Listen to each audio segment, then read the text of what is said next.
आपत्ति काल के लिए धन की रक्षा करनी चाहिए, लेकिन सज्जन पुरुषों के पास विपत्ति का क्या काम।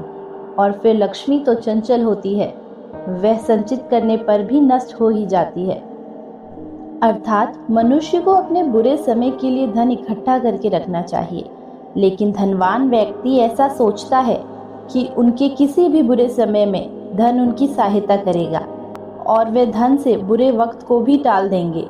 लेकिन वह ये नहीं जानते कि लक्ष्मी चंचल है, किसी भी समय मनुष्य का साथ छोड़कर जा सकती है और ऐसे समय में इकट्ठा किया हुआ धन भी नष्ट हो सकता है।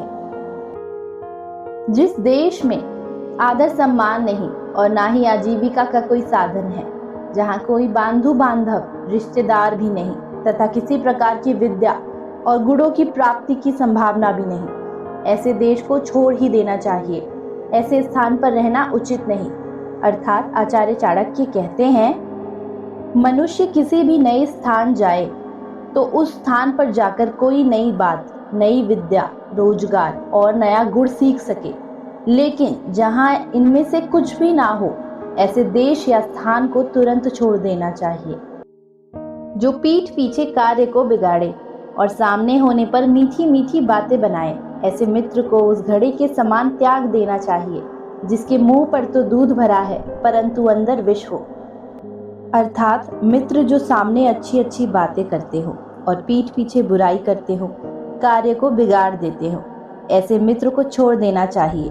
चाणक्य कहते हैं कि वह उस बर्तन के समान है जिसके ऊपर के हिस्से में दूध भरा है परंतु अंदर विष भरा हो।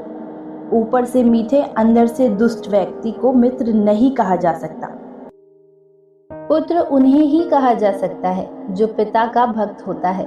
पिता भी वही है जो पुत्र का पालन पोषण करता है। इसी प्रकार मित्र भी वही है जिस पर विश्वास किया जा सकता है और पत्नी भी वही है जिससे सुख की प्राप्ति होती है। चाणक्य कहते हैं, गृहस्थी सुख वही है जिसकी संतान उसके वश में हो और आज्ञा का पालन करती हो। यदि संतान आज्ञाकारी ना हो तो घर में कलेश और दुख ही रहता है। और पिता का भी कर्तव्य है अपनी संतान का पालन पोषण अच्छे से करना। जिसने अपने कर्तव्य से मुंह मोड़ लिया हो, उस पुत्र से भी भक्ति की आशा नहीं करनी चाहिए। इसी प्रकार ऐसा व्यक्ति कैसा मित्र जिस पर विश्वास ही नहीं किया जा सकता, और ऐसी पत्नी किस काम की जिससे किसी प्रकार का सुख प्राप्त ही ना हो तथा जो सदैव ही कलेश करके घर में अशांति फैलाती हो। जिसका बेटा वश में रहता है, पत्नी पति के इच्छा के अनुरूप कार्य करती है, और जो व्यक्ति धन के कारण पूरी तरह संतुष्ट है, उसके लिए पृथ्वी ही स्वर्ग के समान है।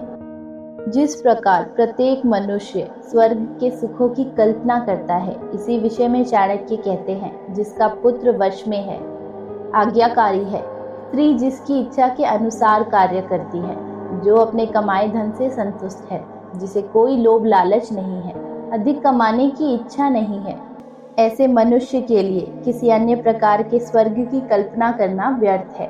स्वर्ग तो वह जाना चाहेगा जो यहाँ दुखी हो।